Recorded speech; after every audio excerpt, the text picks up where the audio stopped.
In this episode of The Full Nerd, we talk about Nvidia caring about gamers. Shit. Cheap gaming PCs and why ATX Must Go. Okay.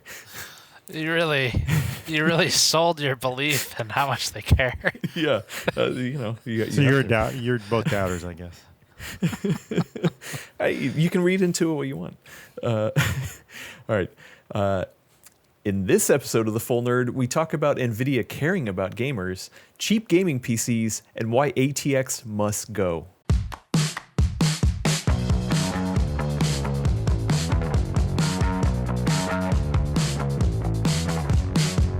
Welcome to episode 278 of The Full Nerd. I am the fill-in host for this episode, and I have the original host back with me, Gordon Maung. Hello, Gordon. Nice hey, everybody.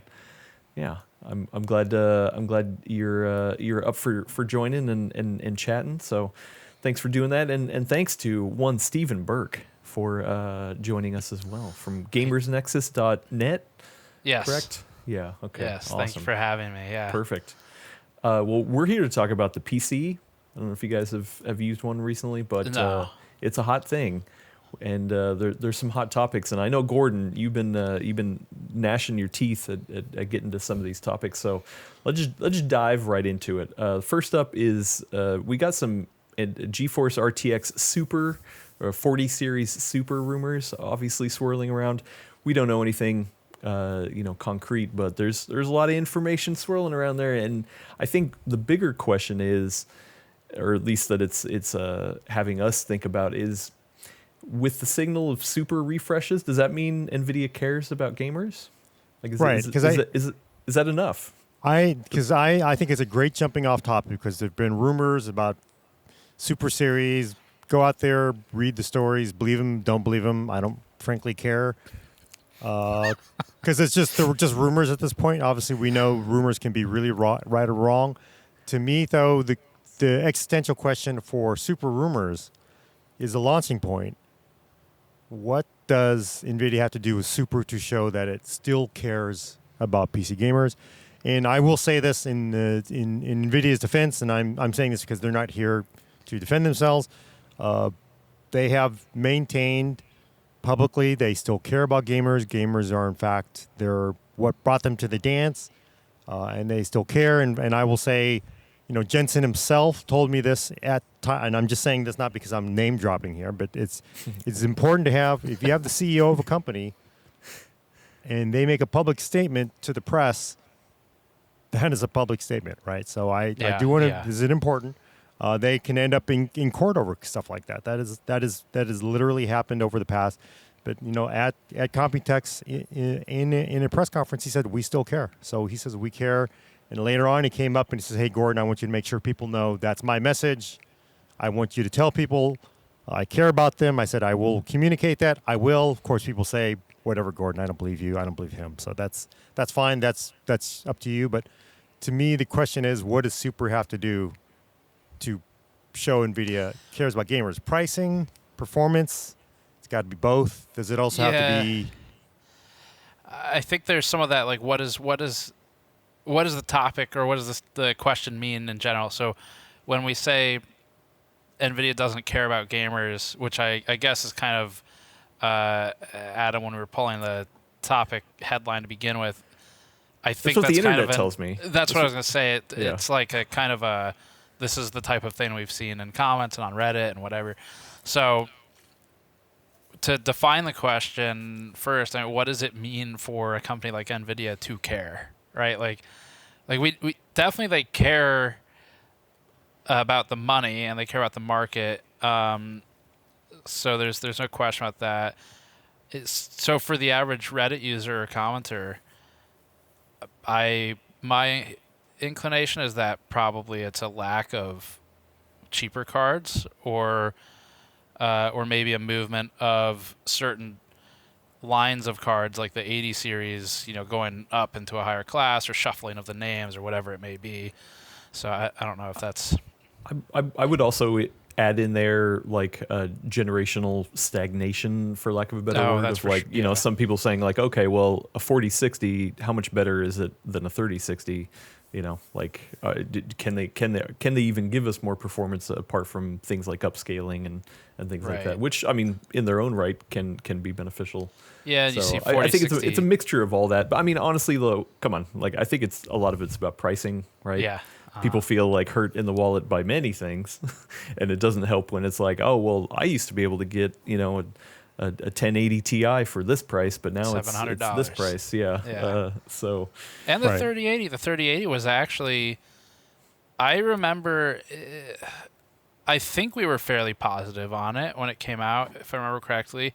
Except for the 10 gig, I think that was probably your biggest complaint was the 10 gig. 10 gig, VRAM. I don't think we cared too much about the memory yet, but that would develop later.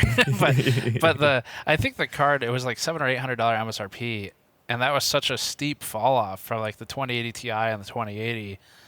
2080 Ti I think was $1,200 when it launched. That it was pretty exciting to see. Oh, okay, they heard people, they get it, and that's something that Jensen also said was. He heard the complaints about the 20 series pricing, and they wanted to bring it down. And the 30 series did for 2 weeks until no one could buy it again for a year. Like that was kind of the problem. But yeah. 30 series just a flash in the pan. yeah. But I guess that you're right, because I think generational stagnation is going to be a complaint if there has to be a decent performance uplift, because we sort of saw that with what we just went through with the last kind of lackadaisical launches. But I do wonder, like, because they have to give you performance, and they have to give how good does the price have to be for these things? Like we were joking earlier, I was going to bring up my 1990s reference. Does Jensen have to be out there giving out 4080 supers like free turkeys? Like Nino Brown. I mean, it's Thanksgiving. Yeah, you can stop and go to your browser, just press the pause button, like Steve had to do, and actually look up Nino Brown. But what I'm saying is that they have to give these things away for free, and I don't know. That's obviously not realistic.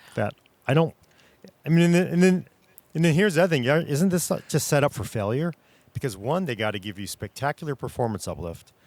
Generally it's going to have to be better than what AMD does, because AMD outdoes them because they're the number 2 brand.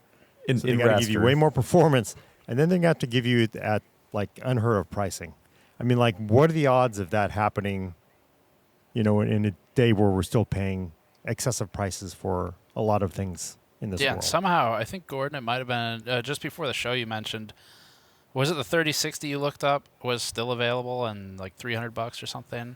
Yeah, because I was because we'll talk about this later at the end, because it's actually pretty lousy in some ways to build like a sub $700 gaming PC. It feels like to me. I mean, we'll talk about this later, but I was kind of shocked that wow, you can get a 3060 for $300, but that is a 2-year-old graphics card now, still selling for basically.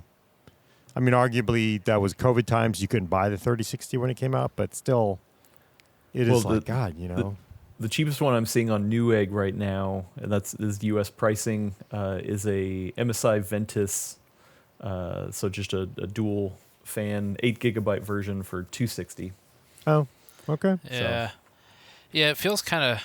Well, I'll save that for the later topic, I guess. But I would say it feels kind of bad as a consumer when you at the more affordable end, you're buying stuff that's old, which it is. Like it's a prior generation. Does that matter? There's definitely times buying a prior generation is totally fine. Like a 6950 XT as opposed to 7900 XT right now. The 6950s are still a good price, but anyway, yeah. So for Nvidia. Well, real quick, are any of the super rumors including the low end, like 4060? I don't think so. Yeah, I thought it's like starting at like 4070. Yeah. I think it was 70, and then I don't know if this has changed, but a week ago there was a 4070 Ti Super rumor, which I don't know if maybe Gordon, you might have a better memory on that for those cards, but I don't remember. I don't think Nvidia tends to combine those two. Maybe they have. I thought it was like, so what I saw was I think a 70 and 80 supers rumors, just kind of like stuff started like leaking out, and then Which theoretically could push the non-super versions down. So theoretically, maybe that means the 4070 non-super would get pushed down, and which would in turn maybe push down the 4060 and 4060 Ti, maybe. Well, there was rumors of the 30 series super refreshes that I don't think ever materialized either. Like, I want to say it was supposed to be like a 3080 super or something. Yeah, that sounds right. And that didn't ever pop up. I guess, but and a lot of it didn't make sense. I think it's also hard because if you look at the stack right now as it is without super, there are large price gaps, and that's hard for a consumer to be like, okay, well, if I'm going to step up to the next thing and I only want to get Nvidia, and you're not trying to factor in AMD or maybe older generation.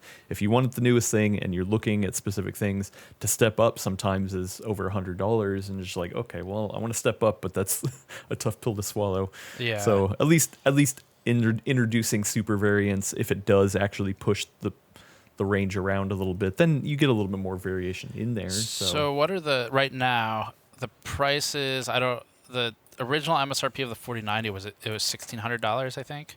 Yeah. And well, then, for the founders, it was 16. Yeah. And then 4080 was $1,200. Yep. 4070 Ti was at $800. That was $800, right? 4070 $600. Yes. From memory, so yeah. And then 4060 is $300. So what are our gaps there? So we've got a huge gap between a 4070 Ti and a 4080.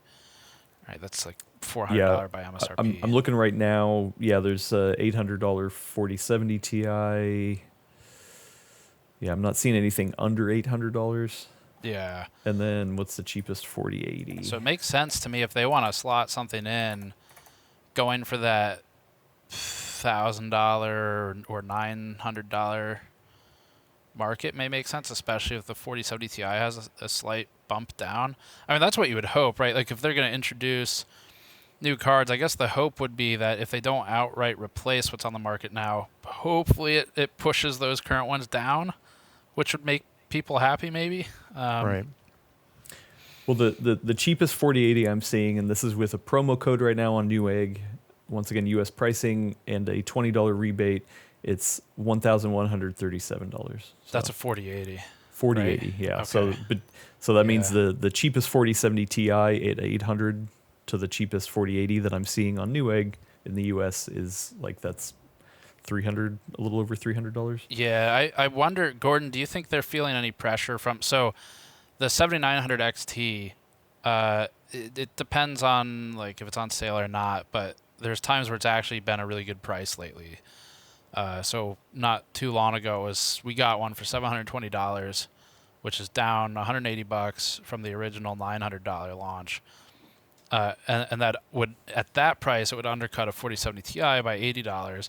So do you think, from NVIDIA's perspective, does that create pressure? I mean, you've been covering NVIDIA a lot longer than I have. Do they tend to react to AMD's price movements?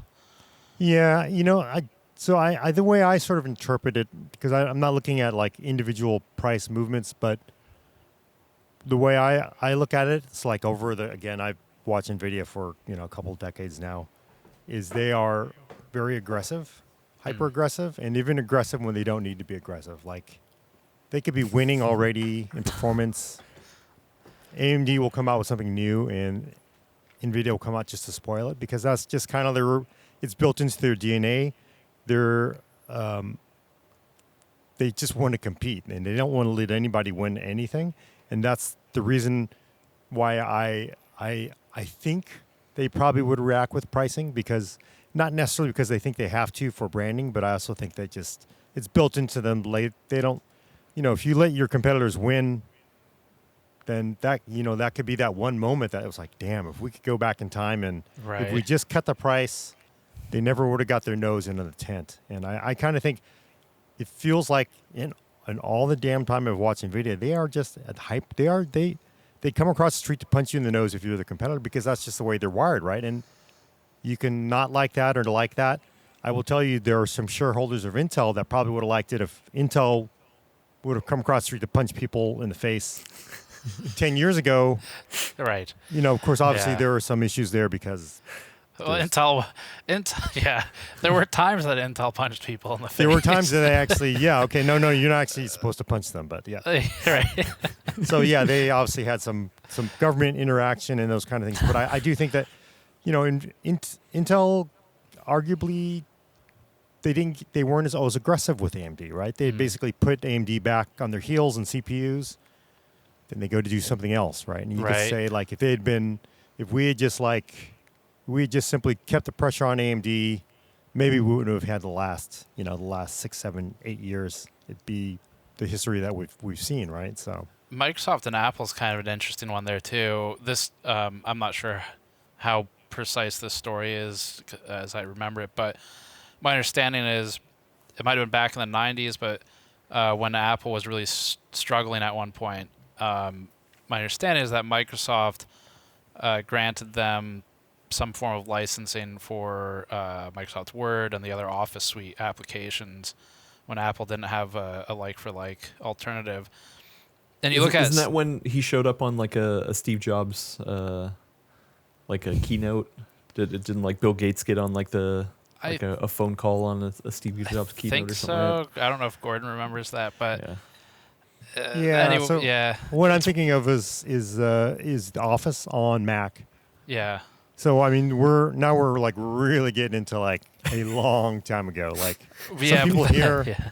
I'm just trying to think of how old I was. So And the reason I bring it up is I wonder, that's one of those moments in time, like going back to what Gordon was saying, where you kind of wonder if Microsoft today, I was looking at that like, ooh, maybe we should have been more careful then or something. yeah, no, really. I mean, there really is that like hindsight, right? Like if we're looking even more ancient history for actual Apple admirers, and there are some things I know people think I hate Apple. I have a lot of problems with what Apple does. I mostly have a People problem. think you with hate most of Apple? No, I don't hate. In fact, I don't hate Apple at all. I have a problem with a lot of the fan base getting a little too overboard. I would say that's my main problem. But what I want to say is I'm going to bring up the Apple Newton. You may not have heard of it. Basically, it was an earlier, PDA, like a Palm Pilot, personal right? digital. Yeah, it's like a Palm, like a big. If you think about it, it's like a pre-Palm Pilot. It was like a really big Palm Pilot, had handwriting recognition, and it was incredibly advanced handwriting recognition. All this stuff, touch computing, all kinds of like amazing stuff. And I remember that was the previous CEOs before Steve Jobs had come back. Steve Jobs had come back. He says, "Look, I got this Newton thing. What are we going to do with Newton?" A lot of corporations would have said, "Look, we've invested, say $400 million in this thing. Let's sell it at a cut rate to somebody." And I guess what Steve Jobs is like, no, let's just kill it. Oh, wow. And the argument was, if I don't want to sell this thing to somebody and they have to come and fight them in 15 years because I've given this entire market away. And you think about it, just think of like Steve Jobs has said like, hey, yeah, let's just sell the Newton off to Microsoft. Right. Like what the world would like some kind of weird dystopian, Amazon Prime TV show would that be where Microsoft basically runs everything because they own the Newton and the Newton-based spin-offs, and Apple's just pushed off into like nowhere land because they don't have the Newton. Microsoft phones or Windows phones become the actual iPhones. Yeah, so there is something said to be about killing these things, even though it always seems crazy. It's like, man, that was a lot of money. Why would you kill it? But so then, from NVIDIA's perspective, maybe like Gordon was saying, if they're hyper aggressive when to the rest of us it seems like maybe they don't really need to hit AMD right now. Maybe some of it is. Maybe they don't. Well, but I think they do. If you believe the chatter on the internet, nobody's buying these things. Like they need to do something. They're hurting. AMD is catching up. So. Is that the latest? When you say that while petting your cat, I know. like that, Yeah, sorry. It starts to sound more like an evil villain type of statement. Yeah, like Blofeld. Yeah, that'll never match our prices. Well, but I mean that's the other reality of this, right? Is that they command the market share for discrete GPUs. Well, Right. and I'm crap, even laptop GPUs. You know, let's be honest Yeah. here. So like, And data center stuff, or I yeah, guess yeah. the H100, yeah. So I mean, and AI and everything.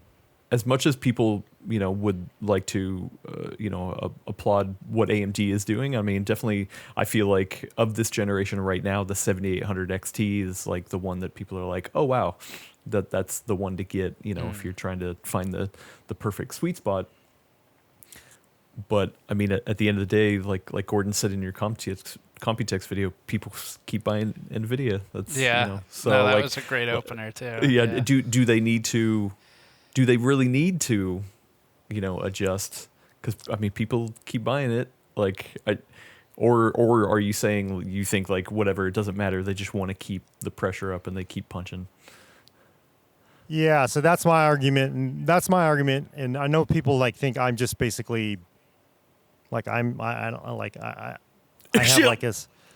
Well, I'm shill. Some people say shill, but the other thing is like I just sort of have this Pollyannish view of it, and I just again, this is like I've watched Nvidia, and I've watched them be extremely aggressive and never let anybody lose. Right? They give nobody quarter, and that's the one thing I will say about Nvidia, that over every launch cycle, yeah, I'm just thinking of the last one that they've really lost, like really truly lost. That was like a decade ago, 12 years ago, 13 years ago. You're thinking like 480 maybe, Fermi or something? Yeah, I mean, it was a long time ago, right? So Yeah. that was a long time. And Like I just, truly lost. I mean, I want to say, I might have the name wrong. I think it was like the 4870 AMD was pretty strong. I don't know how they were for market share, but that would have been like 2008 to 10 area. yeah, the 9700, 9800, you know, ATI really had a really great hit. We're Well, going not hit, back but kind of far. But Yeah. I mean, like the 9800, like it wasn't even the same company. It was ATI, right? Before they even got bought, Right. and I think you have to, like, when you factor in that Nvidia just doesn't like to lose, and they obviously have a lot of funding from AI. I just kind of That's feel true like, too. why Yeah. not? You know, if I were them, and if this is a company that is always aggressive, why not be aggressive now? It's a perfect opportunity to, you know, because arguably 7800 is a really, really good sweet spot for a lot of performance, So a do lot you of think, value too. right?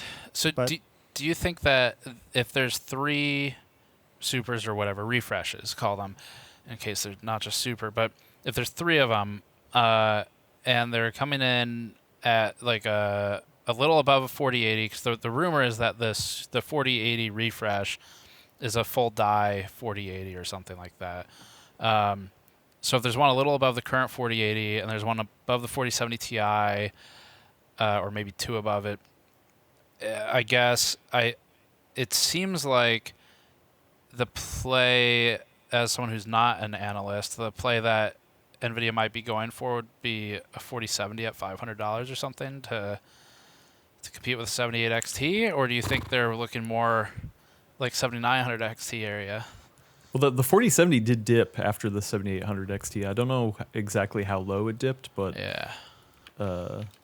like the 4070 did adjust a little bit. Yeah. Or maybe it was like a short-term kind of price drop. Or No, yeah, there's one for 540 right now, so it has come down from. okay. Well, Yeah. Yeah. I mean, they're But- clearly well- reacting to prices, it feels like. Yeah. Well, And, I mean, you know, and the other thing too, not to forget about, is that a lot of people will poo-poo their efforts in things like DLSS, ray tracing, things like that.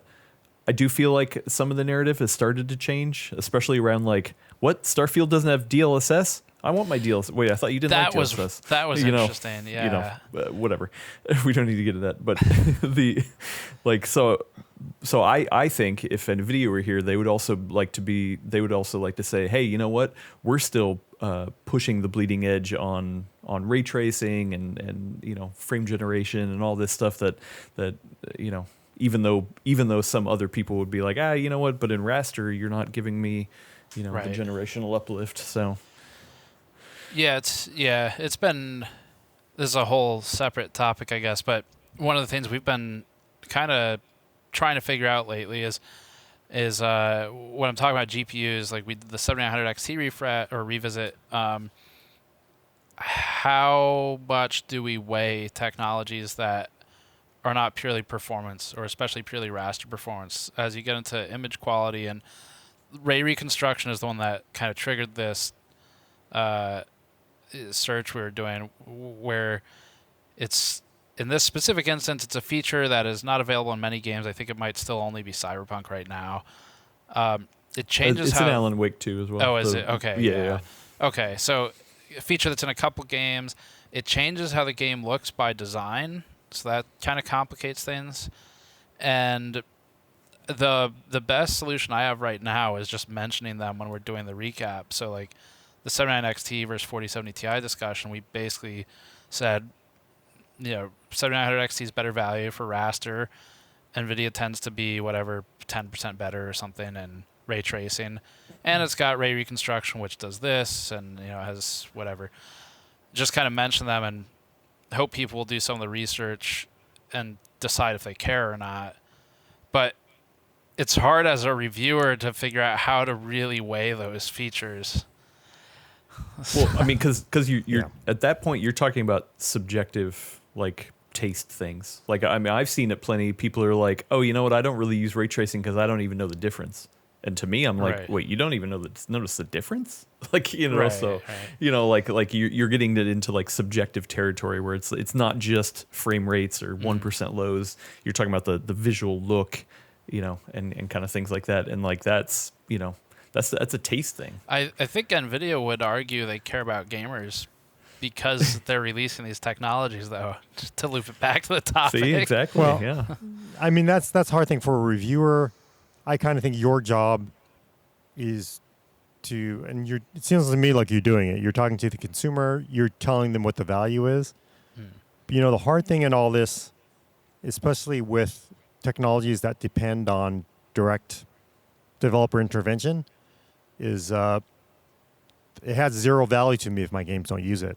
So, you hope that the consumer looks at how often these things are used in their games and whatever different things that they enjoy, and then they can figure that out for themselves. So it's a tough one for a reviewer. I agree with you. It's not easy, but as long as you let them know, like, it has value, and the caveat is Nvidia wants to talk about ray tracing, and they want to talk about reconstruction, all this stuff, because they have to talk about it in the beginning because it's not in any games, right? You have to keep talking about it. But now, of course, ray tracing is important 4 years later. So now everybody's talking about it. Yeah, 5 years later. So, but then would it have, for me, I always kind of evaluate, was I right when I told somebody I would rather buy this CPU or I would rather buy this because of this feature? Because I'm trying to weigh the forward-looking value of it. Like, right. Well, I think if you get introspective about recommendations from the 20 series, probably I think most of those hold. Where I remember talking with someone from Nvidia after our reviews went up, because it was 55 days of no, I think it was about 55 of no RTX games from launch of the 20 series, and so we were like, why would you buy this? Just buy a 10 series. They're cheap. They're like the same performance. There's literally no RTX anything, and we can't review a promise, or a tech demo. I think they were showing a tech demo. Star Wars, yeah. And so I think those, if you're looking at like, okay, well, today in 2023, RT has finally, like, there's a good amount of games with it, and there's reasons to want to enable it and use the features. But the 20 series cards now today would be struggling anyway. So, but I would agree with what Adam said at the beginning of the discussion, which is it does seem like the narrative's starting to, or the tide's turning a little bit, where now a more significant proportion of the audience cares about things like DLSS or FSR, whereas previously it was like fake frames or fake, whatever, who cares? Now there's like, whether or not some of you watching this agree with that, some of your peers on other sides of the internet do think those things are important. So it's much more split than it used to be. Well, yeah, I've also seen like console gamers who are not in the PC at all be like, oh, sweet, my console can do ray tracing, and I mean they don't fully understand what that means Right. and like what's involved, but like it's like, oh, sweet, I've heard this ray tracing thing, my console can do ray tracing, Yeah. cool, so I think that's also helping turn the tide of like, oh, ray tracing's a cool thing. So if we try to answer the question, all right, yeah. does Nvidia care about gamers? Do we have an answer? Like, my answer is yes, and again, I do think they care about gamers, and I'm basing that on watching Nvidia and the fact that they know this. And again, I'm not saying this is because there's some altruistic company, but they know like there's this well of money that they can keep coming back to for Right. billions and billions of dollars every year, every few years. They know that well is there, and they're not going to want to give that up to somebody else to have that well. And then also, at the same time, do I think like, hey, the board is sitting there, or maybe they're doing some budgeting, and they're all sitting there, and they're like, hey, we want to develop the most amazing, graphics card that's going to put Intel and AMD back on their heels. They are going to be looking at us from a mile away. We're going to be so far ahead of them. But I need more resources as much resources as you're giving to the AI people. And I'm going to guess everybody in that meeting would be no. 'Cause they're gonna be like, right. you know what? Right. You can kick their ass with the amount of money we're giving you now because it's an awful lot of money. And the AI money is coming in. This is an even bigger well. We are not going to give you more money because you're doing a really good job kicking their ass right now. So continue to kick their ass with the same amount or maybe a little more, but we're not going to why would you want to... I have a hard time believing that they would give more money to game development to make it number one. It's not that silly, I think. But yeah. No, I think that's a good answer.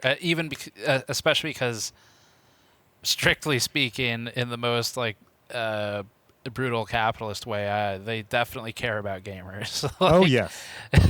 But what is it? 30% of their revenue comes from gaming. I don't know I can't remember anymore. what that breakdown was. It's It's not the majority. It's a very big number. It is. Yeah, it is still like a good base level. Hey, you know what? We got this. Right. Yeah. But so you're not the gonna... ebb and flow of the AI thing or whatever, crypto, Right. comes and goes. At least we got that bed of gamers. That's how I see it. As Right. yeah, they do care because it is their bread and butter. And maybe that's why they eventually drop prices on something in a way that maybe people will be happy with. It may not necessarily be because of. Yes, we at Nvidia feel empathy towards you, the customer. It's how do we sell more things? Yes. Quick. Yeah. I mean, also at the end of the day, they know exactly how many they're selling and how many they're making, and you know what? If people weren't buying them, then prices would go down. So. Right. And they're starting to in some sectors, but like the 4070 we just looked at, so it's a slow impact, but. Well, guess what? Prices aren't going down enough, I guess, because we're here talking about cheap PCs. We talked about it a little bit. That worked really well. We had this question just before we were doing the episode. We were like, man, can you even build a good cheap PC? What does cheap PC gaming mean right now? And is it ever gonna are prices ever gonna fall again where we can be? I remember. Years ago, Gordon, we built like a $500 system, and we were like, "Dang, this is a damn good." It was the same performance as a console for $500, and you were like, "Oh, but you can also do your taxes and things like that." So, are we ever going to get back there? Or is it just done? Because Steve brought this topic up yesterday, and then I actually sat down. I was like, it can't be that bad. I was like, oh, because I was like, I'm going to try to build a machine that I'd want to build for as cheap as I could. I could not get it under $700, $700 to $800. Brand new parts. I was kind of surprised. Brand new parts. Brand new parts. Brand new parts. Okay. I was looking at. Do I do 5800? I was looking at a 5800X because I was like, that seems like a good kind of cheat. And then it's like, well, but then I was like, well, maybe I'll do 7,000 because then I have forward. upgradability. But then yeah. honestly, then I started looking at Intel because Intel's giving you, a ton of value too at the lower end. But I realized there's certain things that are pretty decent. CPUs, motherboards seem like we're doing pretty good for, Yeah. honestly, for budget computers. But it's the Those graphics options. cards that are hard. And so let me explain you the rationale. So I started looking at a build, and I was like, well, so again, I was looking at 5,000, 7,000. I was looking at Intel, like an i5, like an F part, or just something just to basically run the game. 1 terabyte SSD, 32 gigs of RAM is base. But then I started looking at graphics cards, and I was like, well, you know what? I think Intel's the way to go because you're getting really a lot of value. And then I was like, I still like, even though we know that Intel Arc is doing really well these days, I just know that this is the sad thing, is because I know, like, if I were to take this build and I were recommending it to like the 10-year-old, Right. it's that whole Arc thing. It's like, yeah, the drivers are actually really good these days, except the game probably your kid right. probably wants to play, and then they Like are going Starfield. to get on you, and then you're going to get on me, and it's going to be my fault. And I immediately started looking at 3060, right? Because it was like, Arc is like really a lot of performance, and then AMD's a lot of performance. AMD actually may be the way to go if I look a little harder. But then I was like really looking at then I realized that, and this is the problematic, I keep talking about this, the value of NVIDIA's brand is just too strong. And then I just know most people, the games are probably going to run probably out of the box a little better, and that enough for a regular person. And I kind of realized damn, I think the most boring thing ever. A 3060 with some low rent, whatever. And I realized it was just, and then only for, I'm buying a 2-year-old You're so graphics jaded. card for $750 to $800 for this build. And it was The whole like, build. Yeah. yeah. And then the power supply, it's like, power supply was like 80-ish. Case was like 60. Yeah. I'll say if you're, I do want to couch this. If we're looking to buy new, because It is new, I know That's worth pointing out, there's going to be a lot of people who are going to hop in the comments and be like, man, you can get some great deals if you buy used or if you buy Yeah. older generation stuff. And there's a lot of value to that, and I think that's Definitely. completely valid. But Totally. for purposes of discussion, it's especially off the top discussion like this, it's too hard to try and gauge used prices. So Yeah. we'll just look at new. They're Also, not uniform. Yeah, right. I just pulled up. We used to run a PC build series, where this is back in the day. This is before we were really established or anyone knew who we were for the most part. So in 2016, GamersNexus.net. that's right. 2016, we had a build, $436 cheap bastards gaming PC. It was an i3 6100, which was $115 at the time, and an R9 380 GPU, which was after rebate $135. And it's like, man, I mean, looking back at it, I don't remember what I thought of the 380 at that point in time. But now you look at it, and just relative to today's prices, obviously, you could see where it would kind of hurt if you're looking at what you paid 5 years ago and what you're paying today. Then you'd feel a little bit defeated, I think. So that's probably where a lot of that comes from. Yeah. But here's the other question. Is some of this being spoiled too? Because I think people got used to, I get the newest thing for a good price. Right. And it feels like that's a thing that's done now. Sort of like that 4060, below 4060 is just kind of like fried. And it just doesn't feel like it's ever going to come back at this point where you're going to get some things are still like that though. I mean, there was a deal on an SSD. I can't remember the exact SSD, but it was just like, 2 terabytes for $80, and I was just like, oh god, right. wow. Storage is great.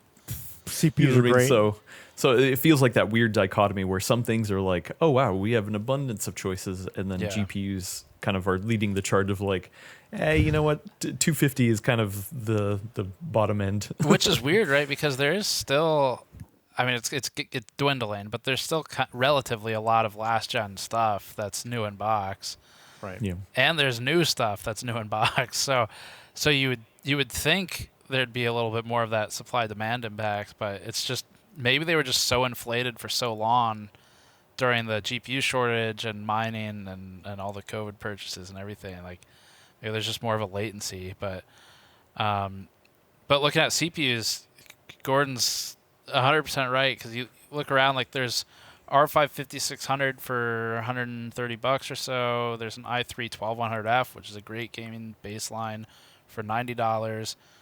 You can get boards that are not good boards but are fine for those CPUs for like 70 or 80. So, yeah. Well, Yeah, it's the GPUs that's hanging up. I looked at my favorite cheap PC builder, Ozzy, over at Oz Talks Hardware. Love his channel. He did a recent video about a brand new $700 build. A lot of this was because he went to a brand new Micro Center that just opened, and he got like amazing, some like doorbuster deals. But yeah, so his build for $700, and his goal the goal of the video was to try to hit 500 FPS with a $700 PC, which he actually does. I like that goal. Yeah. Yeah. No, I love Oz Talks Hardware is the channel. I love his stuff. Yeah. So the CPU you ended up getting was a 7600 Non-X, A620M motherboard. What was it? 16 gigs of RAM, a terabyte SSD. And the GPU, he got a 7600? No, 6650 XT. Okay, yeah. Yeah, and then like a $60 case, $45 power supply. And then, yeah, he put it through the paces, and like in Valorant, he was getting like over 500.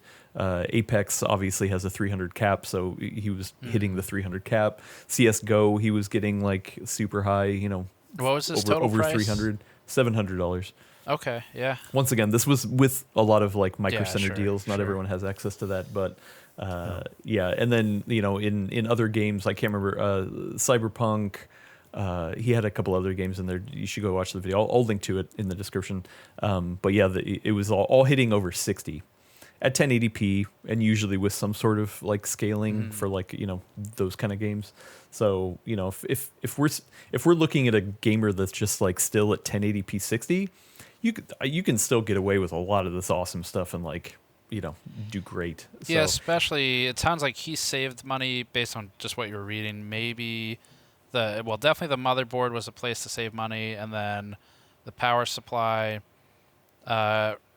which those I would agree. Like if you're buying a lower end CPU, especially, it's really easy for you watch reviewers and a lot of us are going to have opinions about boards, but most of that stuff doesn't really matter unless you're kind of at the high end a lot of the time. So you can definitely go cheaper on a board and be fine if you're on like an i3 or low-end AMD or something.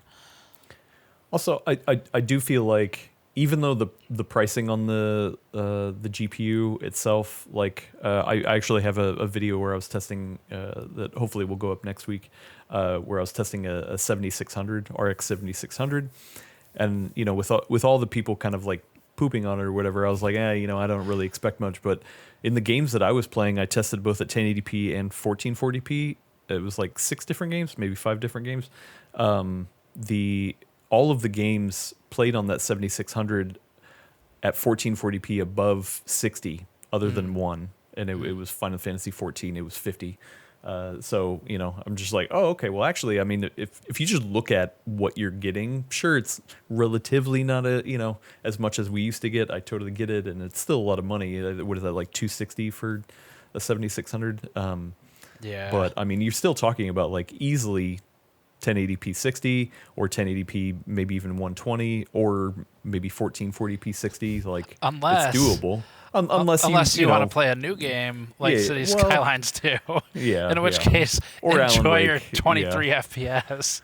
But I mean, like, but there's plenty of people out there who just play like League of Legends or CS:GO or Valorant or any of that kind of stuff, and it's like I'm not that kind of gamer. I'm definitely like a dabbler, but there are definitely some people who are like my buddy Dan. He's just like he's been playing Payday 2 for like as long as it's been out, and just like, really, come on, try some other games. But he's like, well, my rig plays well with that, and so. Well, so does it make sense then maybe if I had to build something for $500 to $700 right now, I feel like based on the discussion, I'd maybe, if I wanted as many new things as I could get, like to avoid used, probably the GPU would be the thing I'd maybe buy used. Because you could get a lot of good hardware for like you're saying, the SSD deals. I definitely wouldn't buy a used storage device. And they're cheaper, so you might as well get one of those. And then boards, I'm just looking right now, it looks like they're still relatively cheap at the low end. CPUs are good. So maybe just go GPU used. Yeah, that's a good idea. Yeah, try to knock off $100 or something. Or find a family member that's willing to hand down. Hey, you need to upgrade, right? Yeah, right. Why don't you give me your old one? Yeah. Some of that, do you think it's just being like a little too snobby? Because I just realized, like, listening to Oz's build, it's like, I for like, if we were doing a competition where it's like me versus Elena, Brad, and we're trying to build ultra cheap, I'm always going to go for 16 gigs of RAM because you got to throw things overboard that don't really make a difference. That's, But then I'm like, for this build, I was like 32 gigs. Like, it just felt like 16 gigs was a little too little for a gaming box at this point. But I feel like 16's still okay. I mean, 16 especially is still- for this. Yeah. Yeah. Then it saves you $30. I mean, it's definitely I wouldn't go under 16. Yeah, it used to, we used to do like 8 for all of our cheapest builds, and I'm again talking several years ago. And 16, I feel like it becomes like you're exchanging the ability to be lazy with your tab management for cheaper RAM, right? Like, if you can get over it and just close your browser when you play your game. Just get over it. Probably it's from okay. GamersNexus says get over it. Just Close your over, browser tabs. Get over the browser tab problem. It's a problem. The first step is admitting it's a problem. And the second step is clicking the X. Not right now. Don't do it right now. Yeah, leave this one open. It's very important that you leave this open. And then play your games without any browser open, except for PCWorld's The Full Nerd. And that should be fine. So take that out of context. Just get over it. Quote Steve Burke. Yeah. Well, the other way to look at it is, okay. Well, is the PC still the dominant platform? If we're struggling to build, like a 1080p or 1440p gaming box for under $700. You can just go get a console for $500, and that does 4K. That does ray tracing. Adam, so I think you should leave. That's just that was just so offensive. Yeah, I'm sorry. I don't understand. What I'll never understand is because obviously he's saying what all the console gamers always say. Do you think they know how offensive that is to us? Like, in a way, I don't know if they understand it. I didn't know it's because I have a history here with consoles, but it is actually truly offensive in a lot of ways because it's just like I don't understand why. What if I started? You gotta come throw. They always console people always have to like try to rub that in. That well, you could just go to console. It's like. Unless did I say something like you? Did I offend you? No, I mean, but like they'll bring that up even if you're not even talking about consoles, right? Right, because that's always the thing they have to bring up, and they try to bring it up at the end, like, well, and then it's just like, okay, why do you have to say that? Why you got to do that? Kind of like I didn't say anything about consoles. Why you got to bring that up? To be fair, like you are getting a really good gameplay on these newer consoles, especially compared to the equivalent price of a PC right now. In the past, we've been able to, I feel like, be toe to toe, but at this price point, they've been able to, like keep the lead. Yeah, so. I think some of the technologies we were talking about earlier, maybe,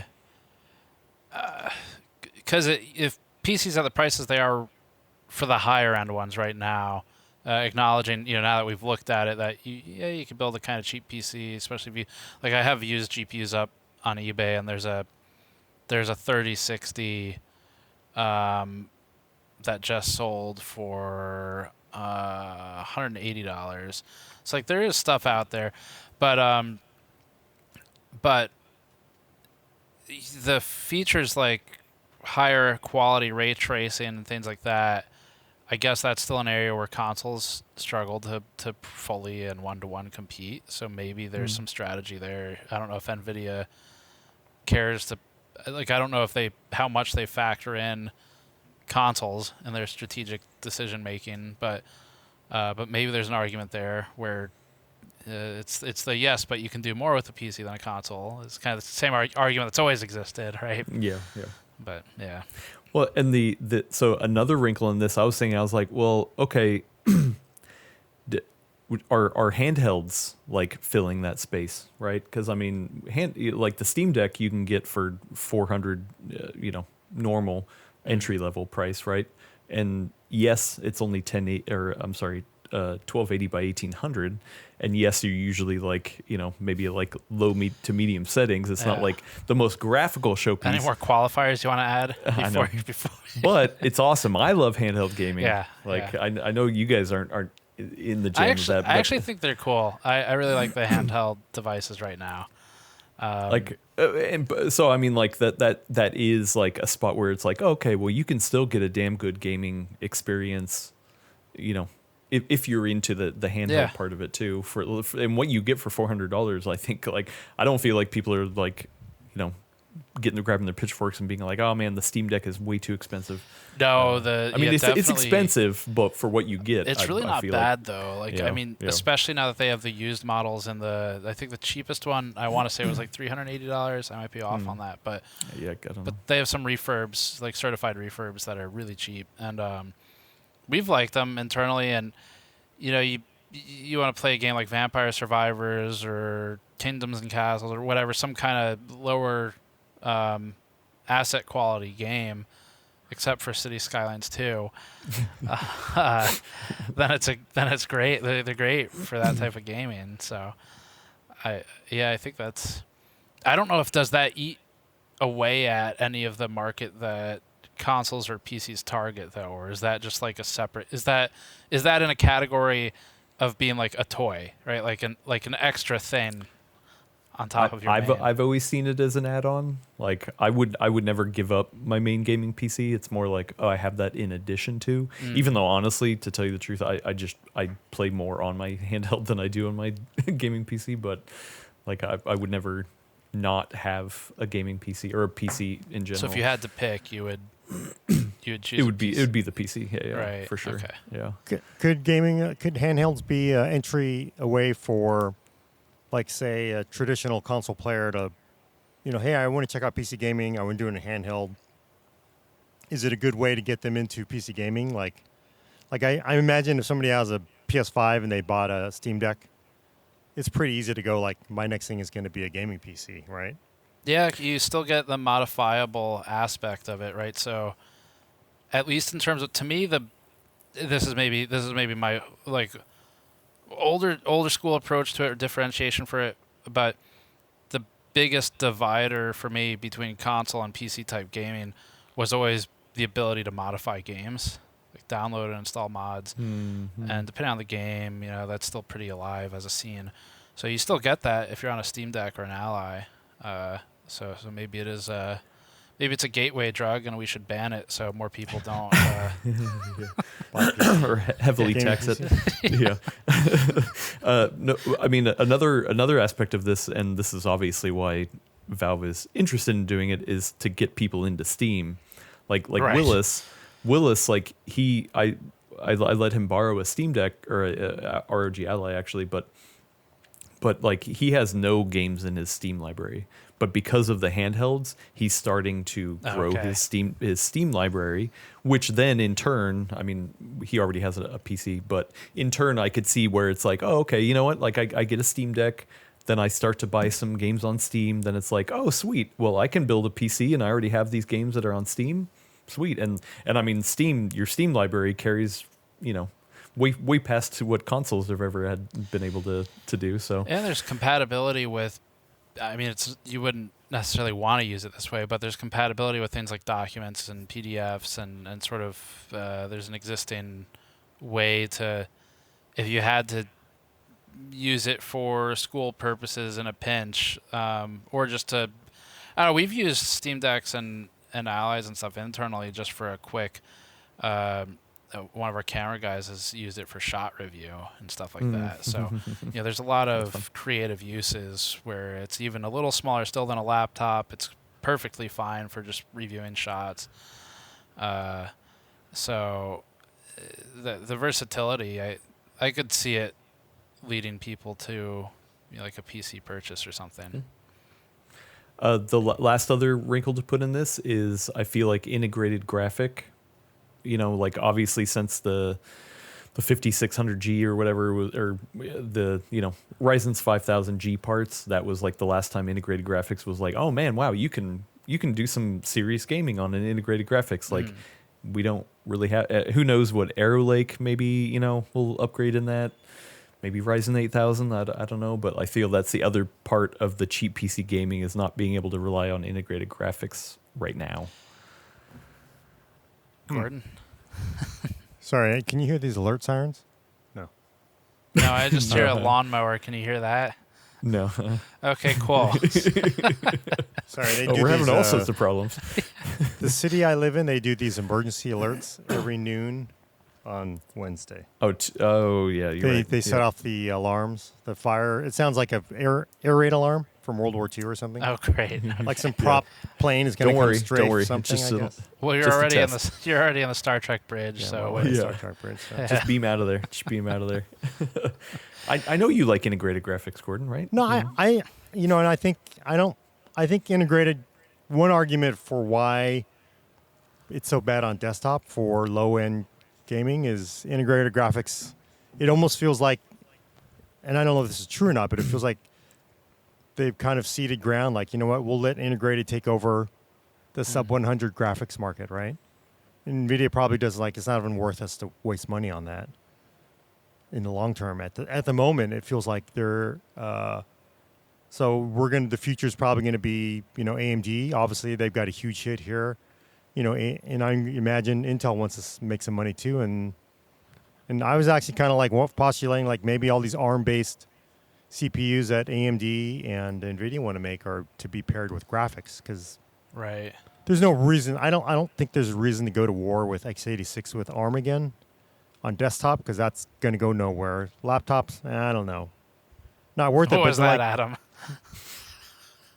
I just don't even know what an ARM-based desktop would look like. I know. It doesn't make any sense to me. I think it goes nowhere. But I kind of but if you start to think well, you know what? If you're going to, you primarily have a bunch of graphics IP you want to sell it, bundle it with the cheapest CPU you can get, and that is going to be an ARM CPU, right? That you can, ARM, people forget the original history of the ARM CPU was not low power, but it was low cost.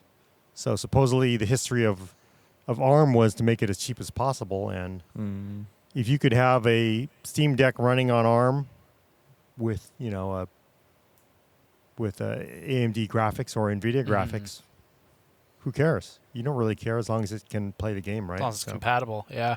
Yeah. Yeah, that's what people actually care about.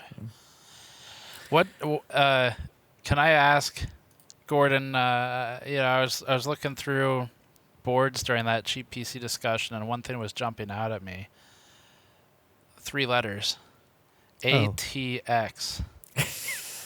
At least a couple of years ago, you made a comment to me. We were talking about for our audience, the behind the scenes is whenever we, like PCWorld and GN, whenever we get together to shoot something, there's not normally too much of a plan. Like we'll maybe shoot a couple ideas across, but normally it's like, okay, so what do you got? And one of the things, Gordon, you said at a CES event was, well, there's always ATX, and something about how it should go away or change or something. And we saved that topic for another time. But it has been bothering me for a couple of years now. I really want to know why that was a topic for you. Oh, so I'm gonna be a little. So I'm gonna tell Steve the truth here. So about 2 years ago, because I got this. I don't like ATX. I have a problem with ATX. I'm gonna explain why. But the GamersNexus Steve Burke connection here is I started I started like name dropping Steve's name. I was like, hey, yeah, I want to do this project on like what we would do to improve ATX. It's about improving ATXs in the end, and I'm going to try to get Steve involved with this because I know Steve is, he's a well-respected voice, especially on case reviews. People will listen to him. Case vendors will listen to him. I kind of want to see what Steve's opinions are here. I want to get him involved because I think ultimately ATX must die. It's ridiculous how long we've kept it. And I was, I was like, I'm gonna drop Steve's name. Like, oh well, like people are like, oh, whatever, Gordon's, what do I care what Gordon thinks? Did they then say, oh, now we really don't want anything to do with this? Oh, if Steve's into it, then never mind. Well, people do respect your opinion here, and I think that was why, because I also thought like there was a really good, if we can get some momentum behind changing ATX and getting people open to changing. And the reason why I have problems with ATX, Steve, is it is literally something from the 1990s. It's the only thing left on the PC practically. Like if you look at a 1990s vintage PC, there's like nothing left. The only thing that you could possibly say is the same thing is maybe the shape of the power supply, because that's the same, right? That's the same too. But like for things you plug in the back, the power plug, maybe an early USB 1.0 port if that PC had it, but like everything else is gone.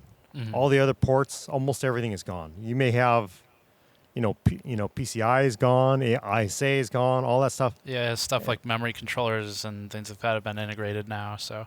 Yeah, and so my problem with ATX though is it's ridiculous that we still are using ATX as a way to build a modern desktop computer, which is in 1990, a total of, your total system power is 60 watts. Under full load, 70 watts, if that, right? If it might have been 50 watts. It was ridiculous.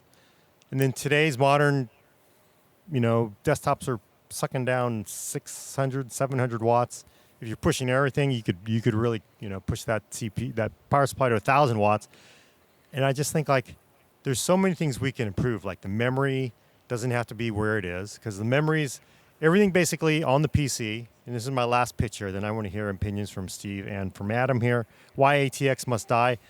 Everything on the PC is done basically out of laziness. And we have a spec. Somebody thought this up. Okay, they thought this up in 1990. Is there anything you're using in technology from 1990 anymore? So all this stuff was from the 1990s. Polaroid camera? Well, yeah. I know, I'm just kidding. But so you have basically 1990s technology, and that is telling you where to put the RAM. It is telling you where to put the South Bridge. It is telling you how to design a motherboard from 1995 until 2023, and we're up to like 12-layer motherboards with 4 channels and just kind of like all this kind of nuttiness. And we're still using ATX to drive all of that because all of the case vendors, all of the board vendors say, yeah, these other things might be better, but I'm not going to do it because it's going to cost a ton of money to redesign my case. I got to redesign the board. I have all the engineers do it. There's going to be a ton of problems for years and years and years. ATX works well enough. Let's not screw with it. Well, can we put the memory on back? How about having a set riser height, like for the standoffs? So maybe you have more space behind the case. Maybe we make it so the South Bridge is up near the ports on back. Maybe some ideas from BTX could be revived. But it really is, my last pitch really is, the PC community is unwilling to make any changes because they don't want to change. They just hate changes. And to me, it is a problem because there's nothing you're using from 1990 anymore. And I would argue the reason why it's a strength, I recognize, but it's also a reason why it's a weakness is we're unwilling to change. Because not only do you now have to fight Apple, you have to fight Qualcomm, you have to fight phones, you have to fight tablets. You have to fight them with your hands tied behind your back because you are, for desktop PCs, which we're never going to grow out of, you're still using 1990s design cues, right? So to me, that's why ATX, people have to be more open to it changing. And that means getting board vendors, case vendors. And yes, that's why I was using Steve's name, even though he never approved any of that. Like, oh yeah, I was talking to Steve about it. I probably haven't talked did, to him about it yet. honestly. I'm definitely on board. I feel like Gordon, you normally play devil's advocate with stuff, although I don't think you announce it first, which is what I just basically did. Oh yeah. And since you don't announce it, well, I've kind of ruined the comment interaction because now they know that I'm playing devil's advocate. Oh, I don't know. But I can cut that part out. I don't really know if that's true. you think Because I think that one argument I'm going to say is, and I'm realizing there's just a lot of things. It's like whatever improvement there would be, it has to have so much improvement that it's worth it. If it's like, oh, you're doing that for a 10% improvement, right? yeah, that's really cool. Go screw yourself. We're going to build ATX because I'm not going to waste $200,000 to redesign our thing to get a 10% improvement, and then have my competitors kick my ass because they can sell it for 15% less because I'm using all the newfangled stuff. Well, what would be some of the improvements? I mean, are you you're talking airflow? I mean, obviously airflow. I know you've talked about with the RAM. I mean, look at where memory is. blocking. It's a sail, right? You've got the memory. It's basically this gigantic airflow impediment, and they tried to do that in BTX. Like, they basically tried to flip it horizontal so you can get better airflow. At the time, with BTX, they had parallel ATA cables, which were these massive impediments to airflow. I would definitely say there's things we can do for desktop to improve airflow. And then arguably, we would have to talk about, like, is full ATX something that needs to go away as maybe micro ATX is too limiting, but maybe we go for fewer, expansion slots. I wrote down the memory thing because I guess I'll reveal this. We never used it, but we built a dummy heater, a case dummy heater tester. So we literally cut a hole in a motherboard where the CPU is. We cut the socket out, and we made a 2-scale exact size copper block that the Z height of it is the same as the socket plus the CPU, and shove that through the hole in the board. We put some heating elements in it, and so we can get a direct cooler contact, exactly like same measurements, same Z height, everything as designed, same pressure, and effectively have a heated real computer in a case. We did the same for the GPU. We cut a hole where the GPU is and shoved a copper block in it, reassembled the video card, and so they're both two dummy heating elements, except they have the same fans, layout, positioning as a computer. So the reason we never revealed any of it. This was we did all this in 2018, and the reason I bring it up is because that could serve as a pretty cool utility where we could literally just glue or tape RAM into different positions on it, because it's not it doesn't turn on, right? It's not a functioning PC. It's not a functioning PC, yeah. exactly. So if we wanted to just move things for something like airflow, that would be pretty easy. We could do all kinds of cool simulations on it. So I wrote that down because that'd be that aspect would be pretty easy to test. But then other things, Gordon, you were talking about like potentially taller standoffs or whatever, and that made me think about, there's all these dual compartment cases these days, where if we were to just forget all the logistical complexity and pretend we can reinvent it however way we want, if dual compartment is really the direction the PC industry goes, especially with like sandwich style PCs for ITX and stuff, if it were designed around it, I mean, why not? You could have more things hanging off the back of the board too, and maybe better utilize that space back there other than just for cables, which is typically all it's used for. Especially if we're going more cable-less in some areas, like maybe, I don't know if the Asus thing, the powered foot on the video card will take off, but if anything like that does, fewer cables now too, so. Yeah. Well, I know one of the things you've brought up plenty of times, Gordon, is the M.2 slot being directly under one of the hottest things in the case. Like, what? Is there a way to move that around? Or yeah. Why are we using M.2 in desktop? it's kind of stupid in a lot of ways, but we're using it. I would argue stupid because, especially now we're really seeing problems because you're not going to push Gen 5 SSDs as far as you need to in that thermally limited, power limited design of M.2 that we have in desktop and the reason I don't know why we didn't decide on U.2 or another kind of external drive, right? Because the capacity, the power, cooling is just way better. But again, it's always because it's the path of least resistance. Like it is really convenient to slot in an M.2, put it in there, and not worry about adding anything else. So I get why people would do it, but it just feels like M.2, like we're really hitting that wall right now with Gen 5 SSDs, where if we'd gone a different route, then we probably maybe not be hitting the wall as hard as we are right now. I feel like M.2 is maybe one of the main reasons you might still look at ATX boards if you're not doing some kind of add-in card. I mean, I use ATX boards for a lot of stuff because I use larger cases and whatever. Sometimes we have expansion cards like network cards or something like that. But if you're doing one GPU and nothing else, and it's very simple from an I/O standpoint, then micro ATX makes a lot of sense.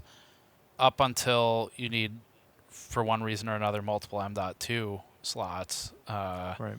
Because ATX gives you the physical real estate, unless you're going to do an expansion, hand a card out of the slot. Right. So.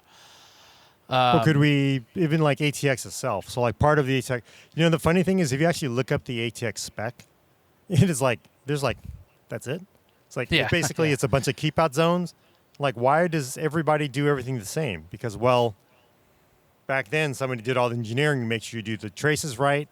So they did all their homework, and nobody's ever going to go like, well, let's make it better by dedicating more engineering resources to it. It's like, well, no, because it's already been done. Why'd you do it again, right? But I just kind of like, it's crazy that everything is it's already been done, so let's just keep it that way. How do you feel about the rotated DIMM boards? So specifically, I'm thinking of like the EVGA dark type boards where it's ATX, but they move the memory. Like, what are your thoughts on that? I think it's a great idea, and but again, like it'd be cool to see you do it's a TTV, right? Thermal test vehicle. You built up. Right. So if you fired up your TTV and you said like, wow, it'd be cool if you could see the performance enhancements. But I think, the problem is everybody sells on performance advantages, and it hasn't been enough to justify the cost adder. And then every time we know what happens, it's like, wow, this is really cool. Like, in that meeting, they're going to go at ASUS, MSI, and ASRock, and all these Gigabyte. They're like, how much more performance you got of it? Well, we got like, 8% more performance. Okay, that gets us nothing. I can't sell that. How do I sell a price increase of 30%? I mean, I got to pay more for this board because it's special, and then it's no. And then I know what happens. Like, no, shelve it. It goes nowhere because you really have to exceed it. I think, flipping, because obviously, why not have memory? But, it doesn't also... Even discussing on memory placement, because it can go on back, and then it was brought up to me, it's like, well, but then people want to see their memory. They want to see the RGB. If it's on back, how are you going to see it? Well, because now you get to add windows on the back. And that's a real concern because that's what people buy computers for. Well, what if you lay it flat like a LP memory, LP DDR? Yeah, right? maybe. So right? and then you could have RGB across the whole side of it, so you're getting even more surface area for RGB. Now, see, Adam's approaching it unironically. Adam's approaching it from actually the correct direction, which is instead of how do we look for a couple % more performance, it's how do we sell more lights? LEDs are cheap. Yeah. How do we sell more? More RGB is more performance. Like that's come on, true too. That. Yeah. It is definitely more shareholder performance. I mean, that is that's kind of valid. Like if you redesign it around aesthetics to some. Well, but also the airflow too, right? If you're able to lay it down and insert it like a laptop memory, then potentially airflow. Like, I mean, who knows? Once again, you'd have to test to see if memory is actually getting airflow blocked. Yeah, I mean, the but- RAM's always got to be as close as possible to the CPU. So, but maybe you could lay it flat, or maybe it's angled. Maybe they could be at a 45-degree angle or something. I'm just trying to think of like,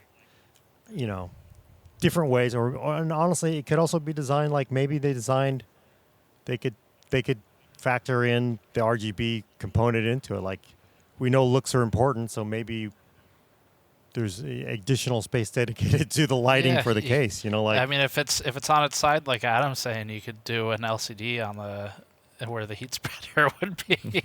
Right. Just put another heat generating component, bam, right there on top of the memory. I'm in. But it'll look cool. So Gordon, do you is it mostly like is it the layout? Is it the size? Like, what about ATX? If you had to pick something as this is the first thing, I, Gordon Mahon, have become president of computers, and my first my vote. executive order, my first executive order is, what do you change? There's been a coup. I've taken over. That's right. Back. So I would take ATX. I would shrink it. I'm making this up now. 15% smaller. Okay. Because that's just easy. to make it a little smaller. Yeah. Not to enforce it to micro ATX or mini ATX, but just so like the largest, maybe make it 15% smaller, and then also adopt folding. So maybe some angled PCBs that you can connect for. Mm-hmm. So like you don't have to think in one plane. I know that's going to add extra cost because that's not a cheap engineering uplift. But maybe there's an optional way to add like additional cards by a riser card. So if you did need to add, if you did need to go to multi GPUs or add additional things, maybe you could have a folding riser card that lets you add additional expansion slots. Right. But it doesn't have to build in. So natively it can be a little smaller, and then you can add on to make it a larger. And I'm just making all this up off the fly. This is how you can do it, because you have like 30 years of using from 1990s. It's ridiculous. Also, I would move away from ATX 12V and also for main power. So, I mean, clearly we have ATX 12VO now. There's ATX 12VO. No matter what you think of ATX 12VO, the thing that's nice, though, is that connector. The main power connectors are really tiny. You get rid of the power that you're not really using. You can shrink the boards down. That makes sense. Yeah. So I would do that. Easier to plug in. Yeah, and that for mini ITX people, if you ever look at ATX 12VO, it's a huge, such a huge savings in space to go from this gigantic, 2.5-inch by 1/2-inch main power connector down to something that's about 3/4 of it's like 10 pin. It's really they're minuscule. So you save all that space. You save on PCB. Memory's going to go on back. We probably I don't know whether you'd probably have to flip it on its side, which is going to be a problem, or angle it. But again, more space on back to run more wires in back. What else would I do? Maybe get a lot of this has been done with BTX, but we moved the south bridge closer to the back of the I/O ports because it just made sense. And also, the I/O shields on modern cases are kind of ridiculous now. I mean, you have 10 USB ports. You have yeah. I mean, I get it. You have 2 gigabit or 2 10 gig. You've got your 10 USB. You have What the hell 12 else 3.5-inch audio options that no one understands. Yeah, nobody understands analog Where's the audio green anymore. and the pink one? Yeah. Wi-Fi adapter. All right. Right, Wi-Fi adapter. And, BIOS there's just like, back. it feels like the I/O adapter can be shrunken down. We can do something to the I/O adapter, I/O shield, just because it's just a huge waste of space too, right? Sorry, just burped there in the mic. It's a lot of space you can put RGB, though. That's true. You could So put a then screen power- there. Maybe, yeah, what would you do? So those are off the cuff. And I think smaller makes more sense. So The problem is nothing here is cheaper. I don't Nothing know. here I is mean, cheaper, and nothing here is cost effective. some aspects of it make sense where if you're able to wave a wand and make everything into a smaller form factor, including the like you're saying, moving to 12VO from 12V, not O, then there's probably some cost savings at scale if everyone's doing it all at once in PCB size and things like that. But a lot of it gets passed on, I guess, where it's okay if it's not the power supply doing voltage, regulation for and conversion for like 5 volt and whatever. It's going to be the motherboard guys. Yeah. Motherboard makers always get left. You ever heard my line on this, Steve? No, is that why you were laughing? Motherboard people always get left holding the bag. Okay. Every time. Now, I'm going to say this is my old timer experience. So like going all the way back. So like, okay, NVIDIA's like, so NVIDIA introduced SLI. ATI said, well, that's the dumbest thing ever. And of course that means it was an immediate hit. Everybody had to have not SLI. Crossfire. They had to have tri-SLI and quad SLI. Oh, okay. Like, really? Okay. I remember ATI people were like, really? Really? Are you people that dumb? And of course they lost. And they're like, okay, well, we're going to have our own thing. It's called Crossfire. Right. And it's going to look like basically somebody took your vacuum cleaner adapter cord and like duct taped two of them together. And it was the ugliest, worst thing ever. You should look it up. It was the ATI Crossfire adapter. It was just like the most kludged together thing you could ever. And I'm sorry because it was like they were playing catch up because like people stupidly, in their opinion, went for multi GPU market. Sure. And the reason this comes back to why do motherboard companies get left holding the bag? It's like, okay, so ATI and NVIDIA are like, okay, clearly enthusiasts, they want multi-GPU, folks. They want multi-GPU. Why? Because we told them they want it. So now they want to buy it. Well, who's going to supply these the SLI and the Crossfire adapters? Oh, yeah. Well, I don't know. I think you should do it because you're selling the video card, right? Shouldn't you do it? No. Let's make the motherboard maker sell it. Like, what? Could you imagine like being like the motherboard maker? Like, what? Why do we have to do it? We have to give you the adapter for the front panel adapter. We have to give you the adapter for. We have to give you SATA cables. Auto. We have to give you the SATA cable, wireless the parallel antenna. cable, the wireless. We got to give you the stickers. And then now we have to give you SLI and the Crossfire cables, and that's like 5% of people are going to use this. Why do we have to do that? But no, you're doing it, and they do it, right? Well, I mean, how do you argue with? It goes back to the GPU and CPU manufacturers are the rulers of the whole industry. Like if Nvidia and AMD decide, no, screw you, you guys supply the cables, then I don't know what does MSI say to that? But can you imagine like every meeting though? Every meeting. We're going back to like we're going back to 1999. You're sitting in Taipei, everybody's sitting there, they're having a lunch. They're sitting there, they're eating like, huh? Wait, what? Who? And like, why are we doing it, right? They're like, yeah, you do it. Somebody chokes on the saying, noodle like, hold on. Every motherboard maker is just like, why do we always get left holding the bag? Every single thing. Yeah, motherboard makers get. I think it's still true to this day. I haven't opened a motherboard box in a couple months, I guess. But earlier this year, for sure, there were still 2 SATA cables in there. Right. At least. Yeah. So it's So they end up, but I think the answer to why they get stuck holding the bag is probably it does just come down to they have no power to tell Nvidia, AMD, or Intel no. I guess because. Right. Maybe collectively they have some bargaining power, but they're all competing with each other too. So, I guess how much? Yeah. I just wonder though if it's like. Go ahead. I was going to make a recommendation for if we're changing ATX. I think one of the things that can cause problems is sag GPU, or if you're using a large tower, that's a good point. Why not lay it down? Or I mean, that's one of the reasons why I like my sandwich style is like because the GPU is vertical. I know. I know some people. You can put a riser on a normal ATX system as well, but I mean, a large tower cooler like that introduces sag. Like why not? That's true. Designing around the modern heavy GPU, however that design looks, but that does make sense to be maybe a focal point if you're writing a new spec today. Is okay if we're assuming this 3-slot card thing is going to stick around. Right. How do we design around that? Yeah. Yeah, so maybe you could have we're going to lay it flat, And then there'd be part of the spec would actually be then mechanical, you know, to support the card, right, for the SAG. But could you also, do you think it's going too far to say, I always want graphics card in top slot?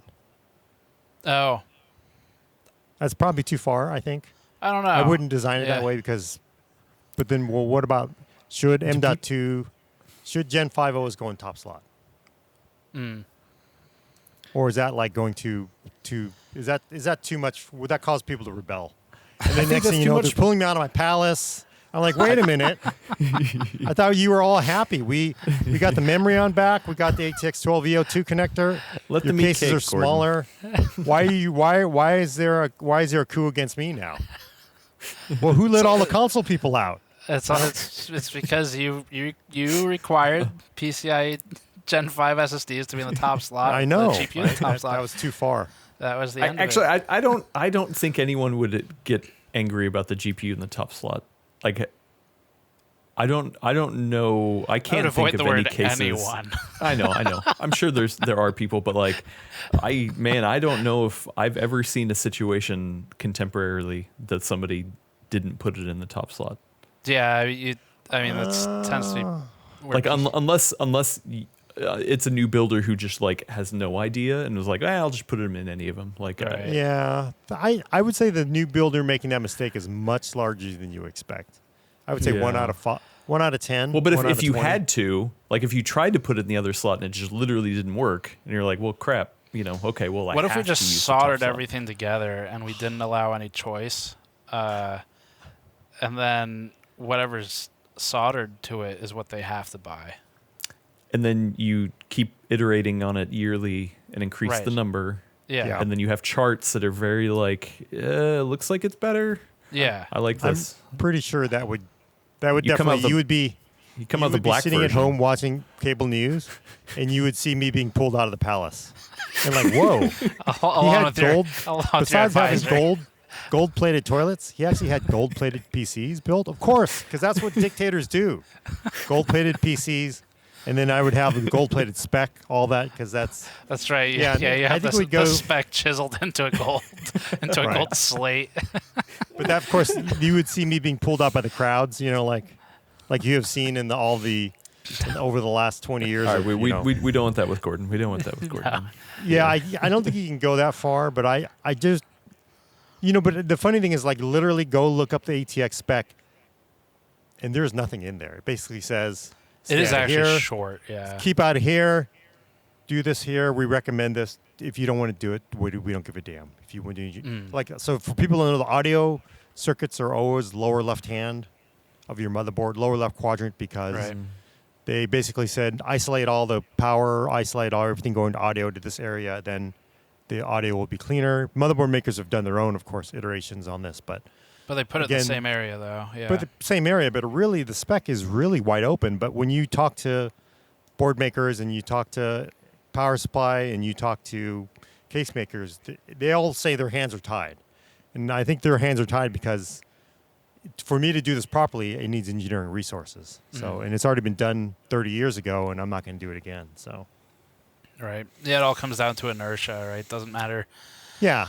Doesn't Which is matter. kind of- Yeah. To me, Well, the thing that kind of kills me because, again, yeah, I abhor soldered down components, and I do recognize there are times when you do it. Cache was soldered to motherboards at one point because you weren't able to populate a chip. You wouldn't hold up to the speed. So they literally were soldering chips, soldering cache onto motherboards for the CPU. And then at a certain point, I'm going off my ancient history here. The walking Wikipedia person can correct me if they see it. But from what I understand, Intel basically said, you guys are screwing this up. Look, we're letting you build the boards. We're saying use these cache, use these. Here's our parts list. Here's where you solder it. Here's how you do it. You're not following directions and you're screwing it all up. So.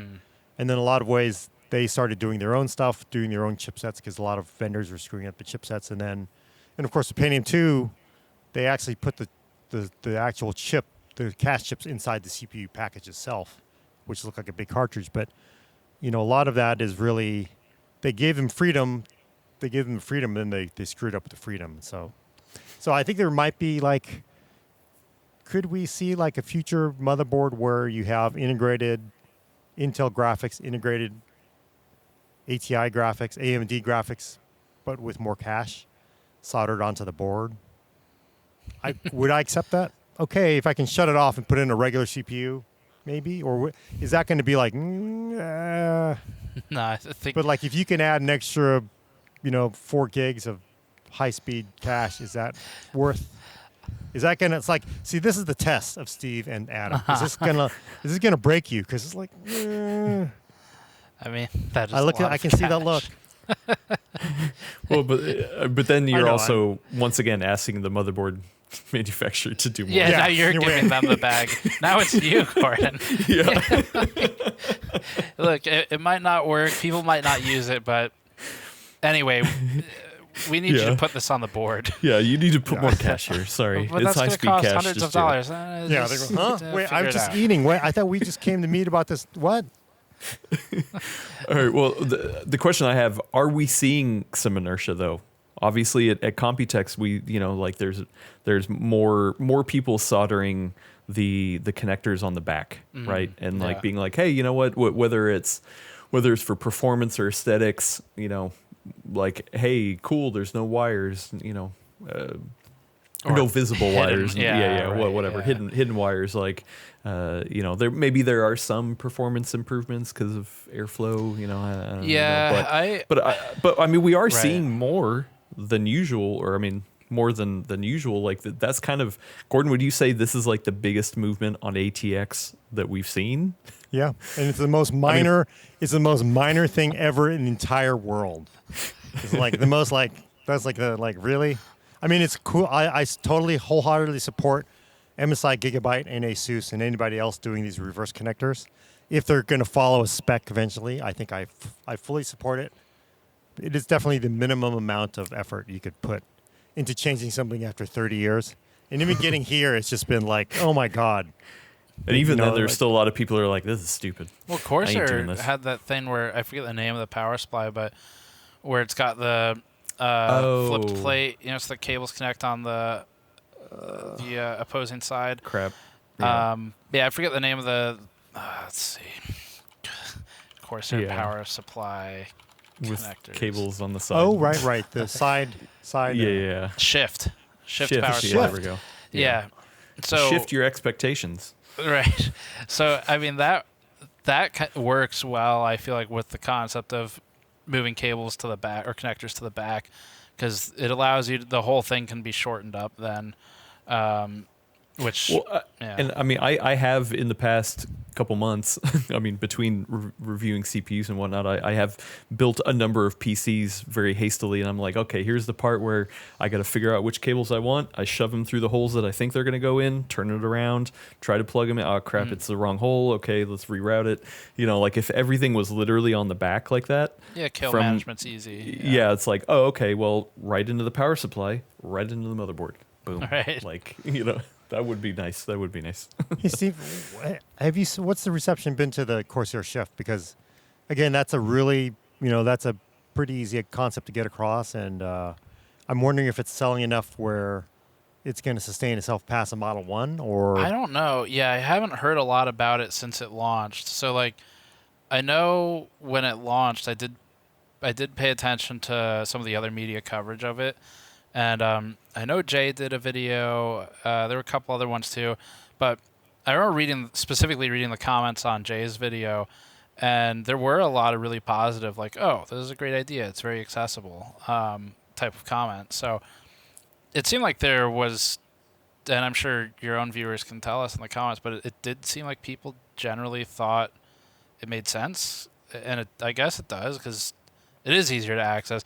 You just have to make sure you have that panel clearance, right? Because now you've got the extra bulk at the back of the... Right, yeah. I think that's the thing that people are like, ooh, crap, okay, I like this, but it's not going to work with my case. Right, or you pinch it too much, and, it might cause other problems. It's okay to bend cables. Like especially 12-volt high power. Yeah. It's fine. Don't do that. All right, well, okay, so worst case scenario, Gordon, say like 20 years later, we're looking at the ATX spec, and we're still stuck with the ATX spec, and we're just like, oh my god, like are we just could we just be stuck with it for the rest of time? Yeah. I mean, look at the wheel. We still have that. Yeah. I mean, the wheel has been around for how many? Maybe thousands of years. And I'm sure there was someone just like Gordon in ancient Rome saying, it's time we get rid of this wheel. It's been around for decades. And frankly, there's a better way. If the wheel were sideways, the airflow would be better. If you look at the wheel spec, Right. It's not really holding you back. All it says, it has to be round. Just got to be round. That's all we're asking. By the way, motherboard makers, you're bundling it. Oh, why us again? I mean, but yeah, is it that bad if we just stick with what we have? I mean, compatibility. I think that's the thing people always say. Like, hey, you know what? I have my 12-year-old power supply that I just want to use again. Yeah, I get it. I have this case, this earlier case that they don't make anymore, and I want to keep using it. Well, I guess what I'm saying is, yes, the wheel argument is good because if it's so, there's been a lot of innovation to ATX. I don't know if it's that good of an argument. Yeah. It's kind of unfair. But you don't really have to change It's a logical fallacy. But go on, yes, continue telling people how great my argument was. I do think, because again, I think, it's, and I admitted this in the beginning, because unless you can have an overwhelming improvement that you can sell to consumers, it's going to go nowhere. So it's entirely possible we're stuck with it forever. But the reason why I've been pushing for this for a long, long time, just to be open-minded, is because I've noticed over the years, and we've all done this anytime you meet with vendors, it's always my hands are tied. I can't do anything. And I think what we're seeing now is maybe your hands aren't tied as much as you thought they were, because you've got side mount power supplies, you've got reverse boards, and I kind of feel like we're at that point where people might accept some change to make it better, because it doesn't have to wholesale. Because what I'm not saying is let's move to, and I realize, because since we're doing this as a dictator thing, so if we go to ATX to GTX, so we're going to go full on GTX, right?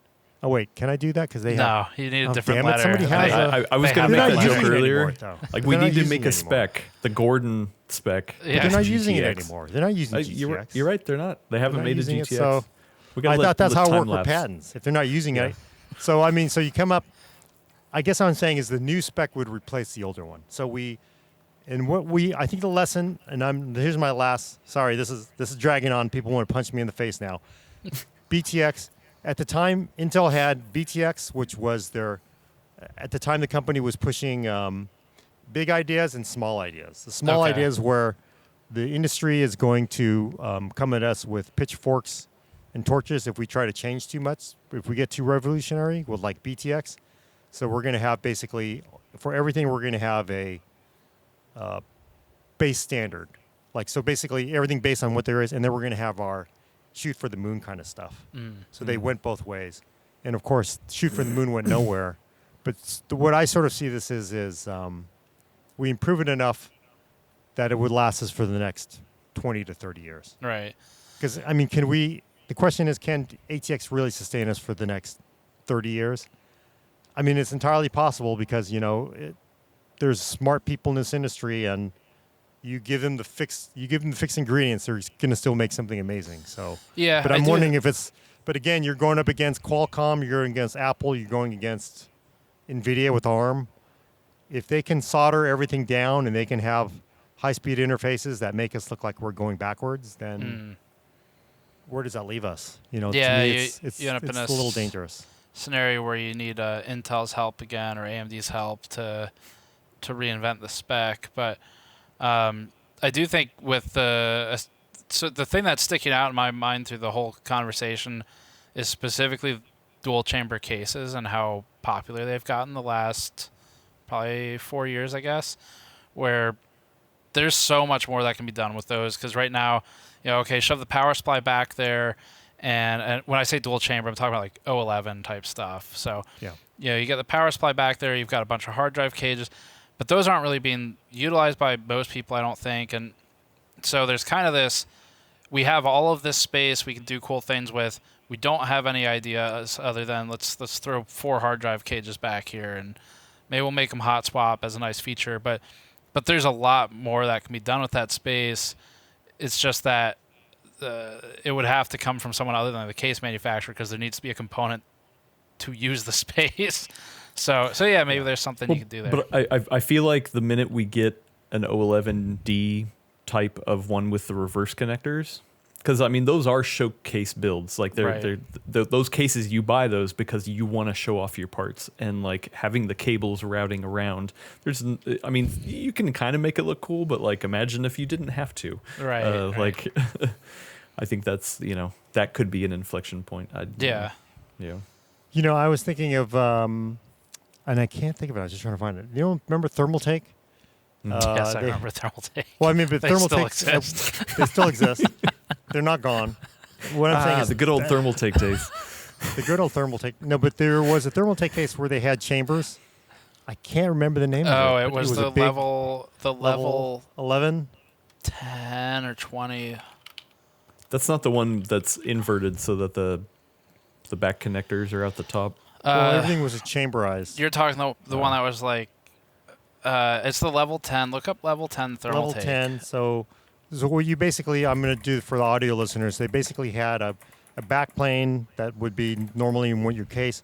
And then rather than having just the box that all the components go in, it had a chamber for GPU, PSU, and as well as CPU, right?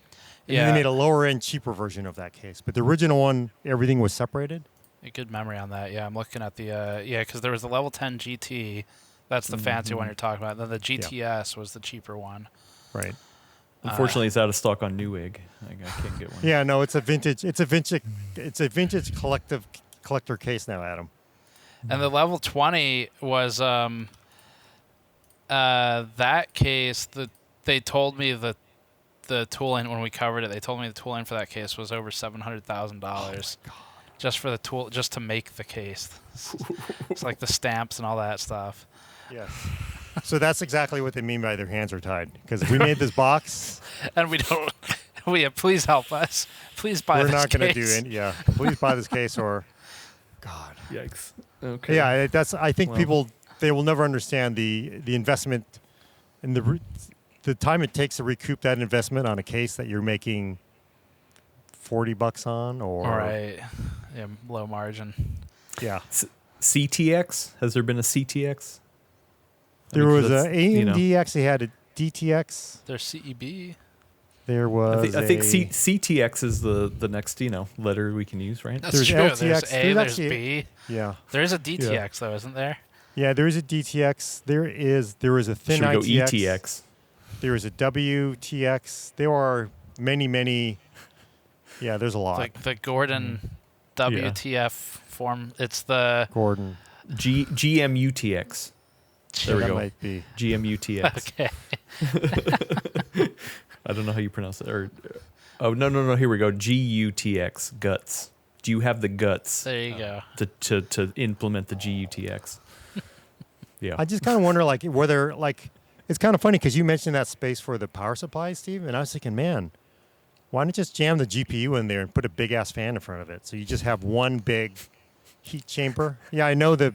I mean, that's kind of what the sandwich style ITX stuff is doing, and it works. Like in ITX, it works because in a lot of cases, you're avoiding recirculation. You can get the GPU as close as you want to the exterior panel, so it's got close You're access. taking sag off of it because it's vertical. Vertical, yeah. So that's. I mean, wait, so did we figure it out? Is ITX just the best way? Everyone should just start building small form factor. We figured it out, Gordon. Yeah. Yeah, your favorite ITX. There's nothing wrong with that, and honestly, there's a lot ATX could learn from ITX. Right, a lot of the innovation is happening on ITX. Let's be honest, because a box is a box, but ITX is Yeah, there's That's where a lot of innovations happening. A lot of challenges, yeah. Yeah, because you got the engineering challenges because it's an inferior form factor because it's smaller than a big-ass box. It's a pretty I didn't hear you. You're cutting out. I'm sorry. It's a pretty simple concept. Real quick question. Maybe you would know this. Was ITX supposed to be a replacement for ATX? No. Or was it more like an addition? ITX, it was a longer story. It was shuttle form factor, right? Oh, yeah, I forgot about shuttle. So originally it was shuttle that claimed they made it up. And I'm trying to think. ITX, when the hell did mini ITX come around? That was part of it too, right? But it was originally shuttle form factor. And then somebody came up with a small form factor. And then I would say ITX is an offshoot of 2001, developed by VIA originally. Right, yeah. For mini ITX. Yeah. Wow, VIA. Okay, I didn't know that. Yeah, I know. That's They're still around too. Sort of. No, I think I heard they got sold finally. I think because I think they lost their ITX. I don't know if they still have their x86 license or not, but yeah, I really think ITX could learn a lot from, ATX could learn a lot from ITX, right? Why not adopt some of the, formalize it? Right. One other thing I'd like to point out, Optimum Tech on YouTube did an interesting video maybe a month or two ago where he actually he did like 3D printed cutouts and directed airflow specifically from front to back and separated the airflow of the air tower cooler and the GPU. It's kind of chamberized everything. Yeah, and like he ran into some problems, but once he got it figured out, he was like, oh wow, like why aren't people doing this? Like, I mean, obviously then, I mean, yeah, you cut down on variables, but yeah, but there is, it makes sense because there's a crappier execution of that by large OEMs where, I don't know if they still do this, but Dell used to put that, Gordon, you probably remember, the big green cone of shame they would put on the inside of the side panel. And it was just this funnel cone that terminated on top of the CPU cooler, downdraft cooler. And so that's it's a much worse version of the idea, but it would allow them to get, direct, okay, we know the CPU is getting all of this air and it's not fighting other components for it. The other components, they'll kind of suffer on their own, but we know the CPU is solved for. And it sounds like what I saw the thumbnail for that video. I haven't watched it yet, but from what I saw on that, it looked like it better solves for, okay, we're going to make sure everything gets some air, not just, the CPU. But yeah. Just being like, you got intake and it'll figure it out. Right, yeah. By the time the MOSFET blows up, they're out of the warranty anyway. Who cares? Yeah, I mean, definitely you could argue CPU could use the cooling, and it's not even the CPU, but it's all the power for it these days. That's it does feel like you want to cool your GPU first, but it's so weird that all the GPU manufacturers have decided no one's ever going to chamberize it, so they basically are. The GPUs themselves are literally chambers. Right. Because they're so big. Yeah. They're sucking they all create that their air own. in. Yeah. We'll keep working on this. We'll keep workshopping the GUTX spec. If you want to get in, large manufacturers, ring us up. Let us know. Licensing is available today. Yeah. Yes, Do you have the guts to get in on GUTX? I see what you mean. See? That's pretty aggressive. I like it. Yeah. Check back next week for your fix of PC Talk on the Full Nerd. To listen to us on the go, tune in to one of the places that can take an RSS feed, like Apple Podcasts, Spotify, YouTube Music, Pocket Casts, any of those. And if you do use one of those services, please leave us a review. Every time you do, Gordon comes up with a new motherboard spec. or offload another cost to the motherboard manufacturer. Right, we'll give them another bag to hold. there we go. Hey, can you hold this for a second? Yeah. Oh, you know what I wish they would put in though? They need to put in postcode indicators and like a little cheat sheet. A little cheat sheet. Just do that. Yeah. Just print it. One more item. What's a nickel? Yeah. Well, luckily, I think a lot of them have stopped putting discs in I feel like, or at least on the high end ones, Oh, I that's don't good. see discs anymore. But I would like that though. Why not Eh, take out some of yeah. the other useless stuff? Sorry. Yeah. Sorry. Well, actually, or you can get a mod mat that has a little cheat sheet for the front panel connectors at GamersNexus.net. Store.gamer. God, That's damn. right. All right, let's take the whole I thing just got over again. In fact, I just got my 15th anniversary shirt.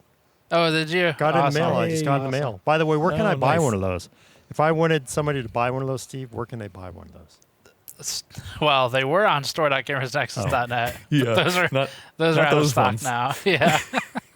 Oh, well. Although we do, when this video goes up, we do have a new glass. It's not out like right now, this instant, but it will be. Oh, nice. So Yeah. we have the actual full written website is being relaunched, and it's been completely redone. And actually, I think a friend of yours as well, Wendell, is the one who rebuilt it. So he I've heard of this re-architected Wendell it. gentleman. You have heard of him, yes. They speak Wait, of him in whispers. Yeah. For yeah. Don't say for- his name 3 times, he'll appear. He'll Actually, appear in no, a do. server Yeah. rack. Yeah. Yeah. He'll teleport through server rack. Yeah, he rebuilt the website. So that's what I launched in 2008. We made a hard switch to YouTube when I just didn't have enough time to do both of them.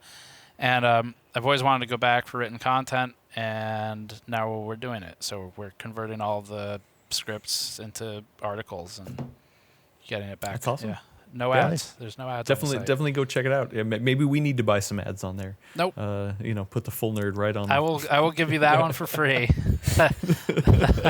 In fact, that'll be the banner that'll be the whole top of the site. Just Oh, man. it'll just Wow. be your Dang. face right in the middle of it. No, GUTX. We have That's to right. promote GUTX. Anyway, we need to wrap up the show. Thank you, Steve, for coming and hanging out. Can't wait to check out the awesome stuff that you have coming up.